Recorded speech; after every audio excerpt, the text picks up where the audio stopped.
गौतमी नाम की तपस्विनी जंगल में रहती थी। महाभारत की कथा है, भगवान व्यास देव जी ने लिखा है। तो उनके एक पुत्र था, उस पुत्र को एक सांप ने काट लिया और वो जो जंगली कोल भील होते हैं वो उनके पुत्र को लाकर कहा, देवी आपका पुत्र मर चुका है और इसको सांप ने काटा है।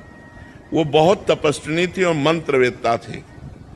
उन्हें तुरंत सर्प का आकर्षण किया और सामने बुलाया और कहा, मैं तुम्हें भस्म कर दूंगी, तुमने हमारे पुत्र को मारा, ध्यान से सुनना।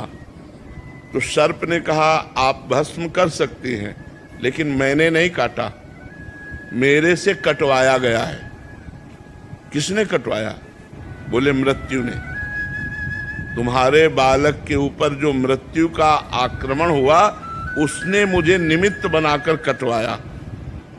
तो उनकी बात समझ में आ गई, तपस्विनी थी, उन्होंने मृत्यु का आकर्षण किया। मृत्यु से कहा, मैं तुम्हें भस्म कर दूंगी, तुमने बालक को सर्प से कटवाया। तो उसने कहा, मैंने नहीं कटवाया, काल ने। काल के द्वारा मैं मृत्यु प्रेरित थी और मैं मृत्यु से प्रेरित होकर सर्प ने काटा, मैं तो एक निमित्त। मृत्यु ने कहा, वो तो काल है, काल का आकर्षण किया और काल महाबली भगवान का स्वरूप है। उन्होंने कहा, तुमने हमारे पुत्र को क्यों मृत्यु से प्रेरित करके, सर्प से प्रेरित करके कटवाया? तो काल ने कहा, हमने नहीं किया, तुम्हारे बालक के कर्म ने। कर्म से प्रेरित काल, काल से प्रेरित मृत्यु, मृत्यु से प्रेरित सर्प।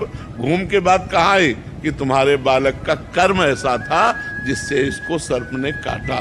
तो अगर हम विवेक के द्वारा देखें तो हमारा कर्म ही, वो बैठे किसी की खोपड़ी में, हमको दुख या सुख जो मिलता है वो निज कृत कर्म भोग सुन भ्राता, अपने किए हुए काम में फल मिलता है। तो कोई आदमी हमारे साथ दुश्मनी कर रहा है तो मेरे ही किसी जन्म का कर्म या इस जन्म का कर्म उसके दिमाग में बैठकर मुझे प्रतिक्षण दुख दे रहा है, इसलिए मुझे सहन करना चाहिए और उस व्यक्ति को क्षमा करना चाहिए, क्योंकि कर्म मेरा ही उसके ऊपर सवार है। ईमानदारी से सत्य बात मानिए, ऐसे कोई दुख सुख